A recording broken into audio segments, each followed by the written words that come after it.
Hi, my name is Mark. If you're like me, when you play guitar, you want to know what you're playing, how you're playing it, why you're playing it, and why what you're playing is working or not. And that involves digging into some music theory. The problem is, sometimes music theory can be more frustrating than useful. All those crazy Greek, Italian, Latin-inspired names that many times relate to really hard to understand concepts that kind of put you off studying music theory. Most music theory concepts can be really easy to understand depending on how you approach them. In this video I'll try to explain some of them that I see that are more common in guitar players. These work for most instruments, but I'm mainly focusing on guitar for now. Intervals are a really easy thing that many people seem to don't understand. They see all these numbers and names for notes that sound the same or sound similar, and then they get confused and give up on it. It's actually quite easy. Most of us know the C major scale. C, D, E, F, G, A, B, C. Well, you just count those notes. 1, which is the root, 2 is second, 3rd, 4th, 5th, 6th, 7th, then the 8th note, the root. Those are your intervals right there. If someone says they want a minor interval, that's easy too. There are only two things you need to know. There are two notes that never change. Those are perfect notes. Major intervals or minor intervals, the 4th and the 5th are always the same ones.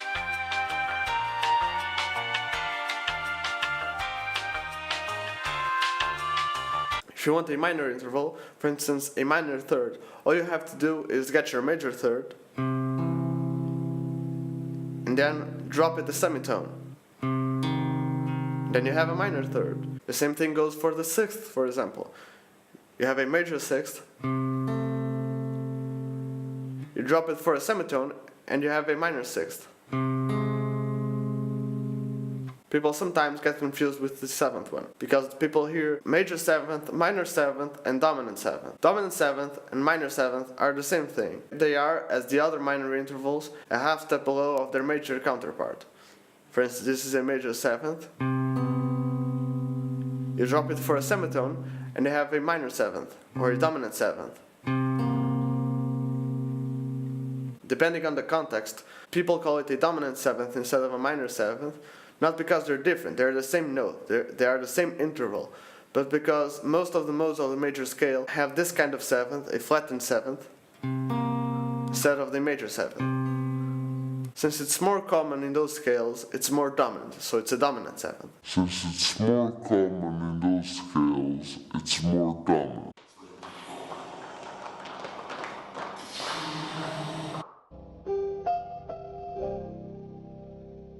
It's pretty easy to understand.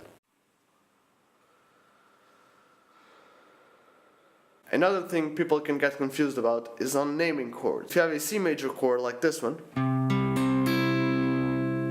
and you think to yourself, okay, I see a C major 7th chord. So you add the 7th. You raise your 3rd finger from the 3rd string, and you go a half step below, that's where the major 7th is, and you play this chord.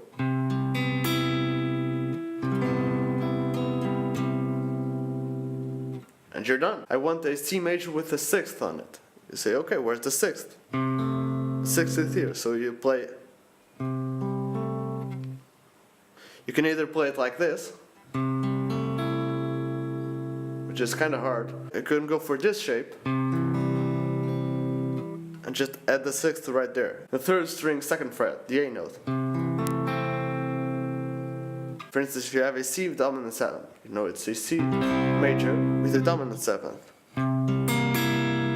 As we looked before, the dominant 7th is a minor 7th, a flatted 7th, so this is where it gets tricky. If I play this chord, the message in a bottle chord, what would you call this chord? Some of you would say you're playing on the 9th fret of the 3rd string, which is a 2. You have your D, then you have a 2nd, the E, so you have an add 2 chord, a D2 chord. And that's not correct. In this case, I don't have a 3rd, so we call this a sus chord, a suspended chord. Your chord is suspended on that 2nd, that E note, because you don't have a third, and it clearly wants to resolve to an F sharp to get that major chord.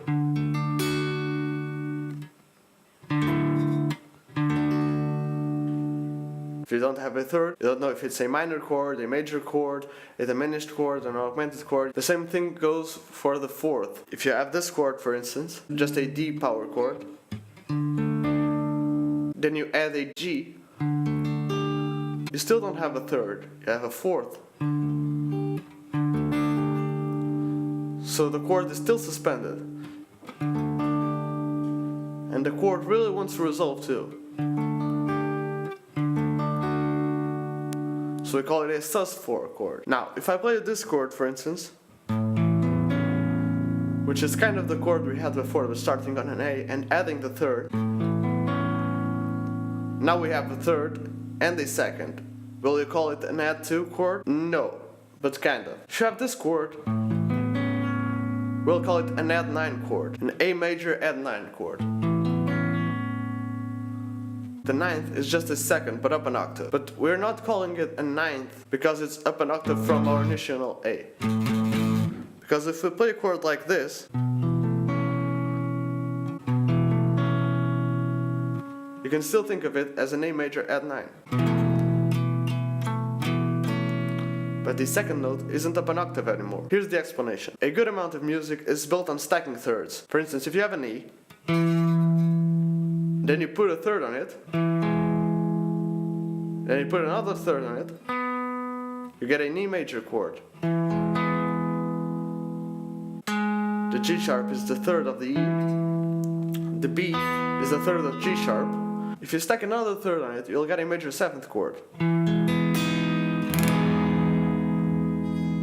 If you have another third, you will get a second note, but up an octave, you'll get a 9th.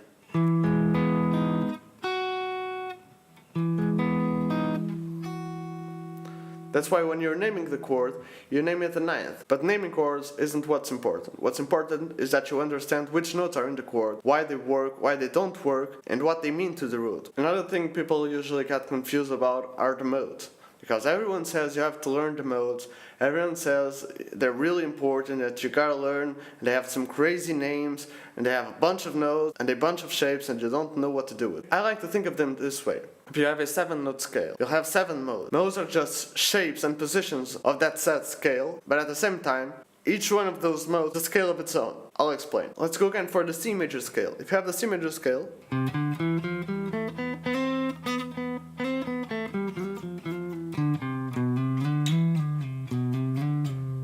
you have 7 notes. But you can either play the C major scale in this position, or you can play it in this position, or in this position.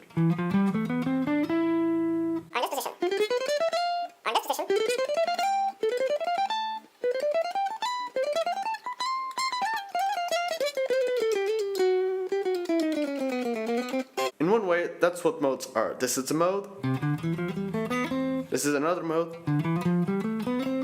This is another mode, and so on and so forth. But they're not just called shapes for a reason. They're called modes because they transfer different vibes. For instance, if I play you a C chord, and I play the C major scale,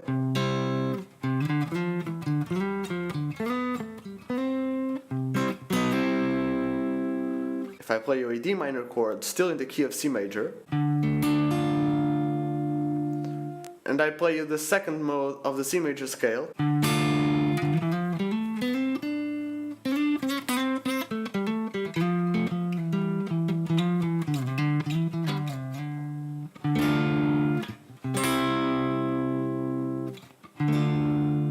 you'll get a different vibe from both of these examples. The first one is kind of happy,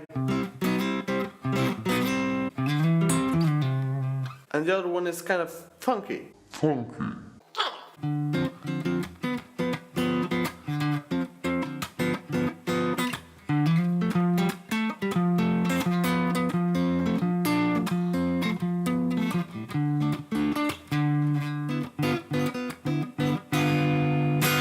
can already see the possibilities. If you're just playing over a C chord, over and over again, you'll just use the C major scale. And you can use the modes as just different positions.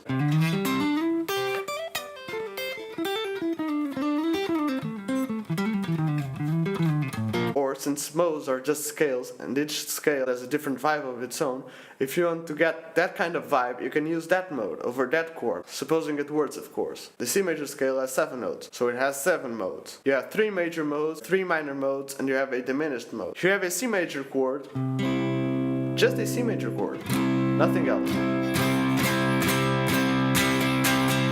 You can use whatever major scale you want. You can use just a regular major scale.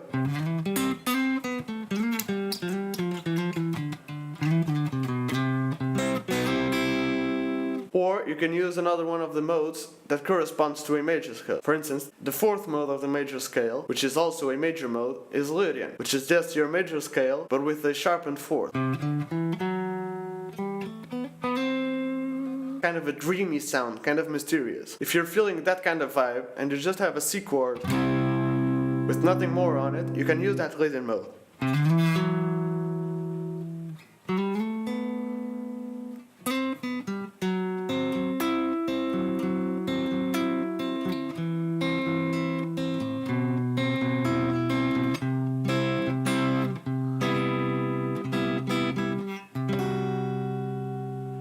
The 5th mode of the major scale is Mixolydian, which is just your major scale with the dominant 7th. And it's kind of bluesy, country-ish because of that flat 7th.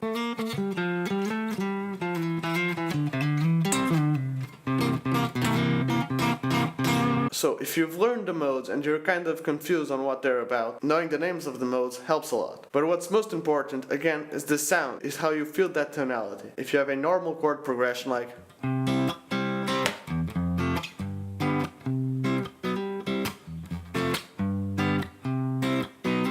we can clearly hear it's in C major. It starts on C and it ends up resolving on C. So you can just use the C major scale to improvise over it, or to solo over it.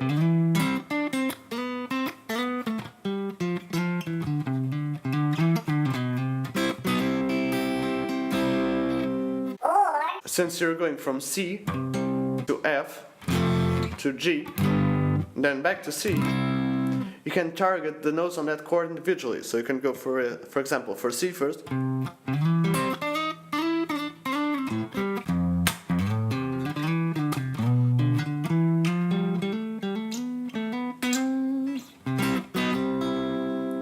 And kind of follow the chords. Knowing what mode corresponds to each chord is really helpful. If you're playing over a bunch of chords on the same key, independently on which mode you play, it doesn't matter if it's the first mode, Ionian, or the second mode, Dorian, it's still the same 7 notes. So you can work your playing around those 7 notes. Another thing that kind of scares guitar players is notation and sight reading. Many of my students and friends guitar players think sight reading is kind of useless. They can either go look a tab up, or they can either try and figure out the song with their ears. And the latter one is actually really useful. A good ear is always nice. But do you regret reading tabs? You don't. So why not learn how to sight read or to notate stuff? Even though in the beginning I kind of knew how to do it, and then over a couple of years I forgot. I ended up picking on it a couple of months ago. Even though it may seem useless, it's better to know how to do it and not need it than to need it and not know how to do it. Also, one of the things that kind of puts people off sight reading is having to sight read and or notate songs that they don't really like. Doing it with songs you don't really like can kind of put you off. A really good thing to do is to notate your own song, or notate easy songs that you already know. For example, notate Smoke on the Water. It may sound dumb to notate Smoke on the Water and to sight read Smoke on the Water, but it's a relatively easy song that most of us already know. A good exercise to do is download a notated version of Smoke on the Water or Seven Nation Army, for instance. Listen to the song and try and read that information while the song is on. In the beginning, instead of just notating stuff down on paper, you should download a notation software like Sibelius or MuseScore and start notating simple songs. Even if you have those lines and you don't really know where each note goes on those lines, in MuseScore and Sibelius, when you input a note, you can click on it and see the pitch of it below. After a couple of tries, you'll start to get better and better at it. Unless you're trying to go for the really crazy stuff right from the beginning, notation and sight reading aren't that hard. The trick is to do it often and get progressively harder.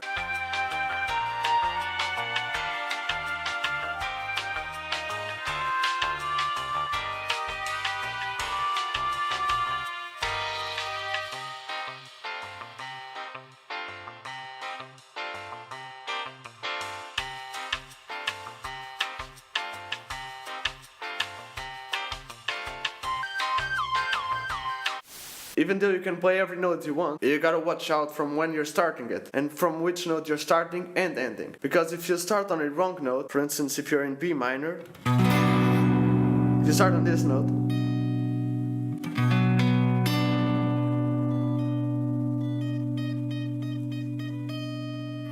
this note doesn't really sound good, so you shouldn't really start with that note, even if you're descending. You should start on a good note and end on a good note. For instance, if you go...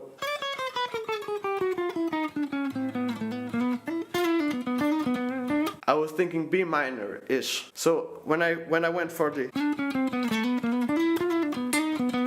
I was kind of thinking, I gotta land on my feet, so when the next phrase comes on, I'm not stuck on the note like... So, how do we know when to play these outside notes and when not to play them? Well, if you have a measure of 4/4 and like 1, 2, 3, 4, the beats 1 and 3 are stronger.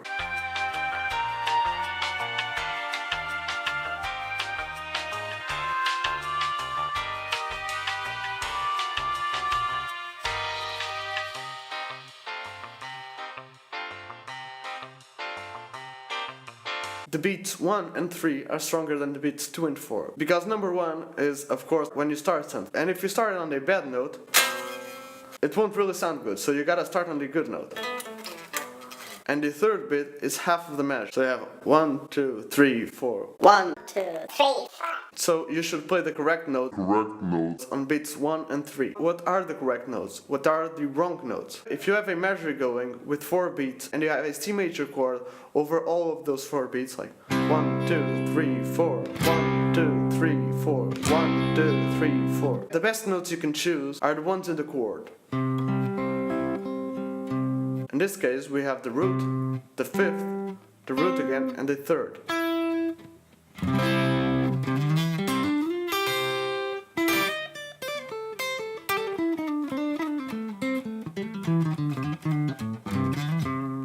So in beats 1 and 3, you should try and emphasize those chord notes.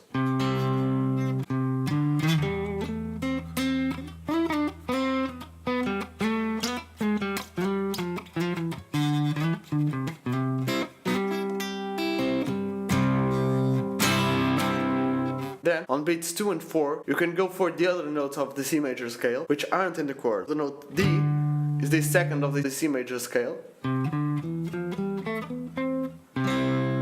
And you can play that D note, you just shouldn't do it on the stronger beats, because it's not in the chord. But if you're playing, for instance, the C major at 9 chord,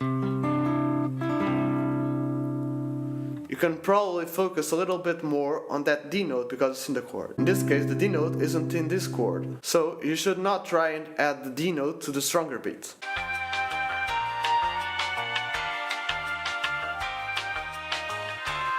The same thing goes for chromatic notes. For instance, between the C note and the D note, the second note of the C major scale, you have a C sharp. The C sharp isn't in the C major scale, and you wouldn't start your phrase on beat 1 with a C sharp note.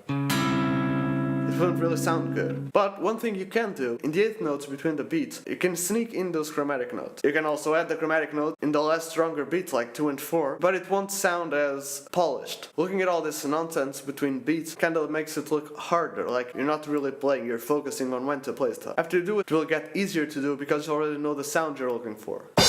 Thank you so much for watching. I want to announce that I'm giving away free one-on-one Skype lessons. If you'd like to win one of these and discounts on future lessons, follow me on Instagram, like my Facebook page, subscribe to my YouTube channel, and then DM me on one of those social media with screenshots of you subscribed to my channel and that you followed and liked on the other social media so that you can prove me that you really did it. Do that quickly and you'll get access to that Skype lesson and discounts on future lessons. I'm trying to upload content more regularly, so please comment on what kind of videos I should make and what I should improve on. I'll see you next time. Cheers!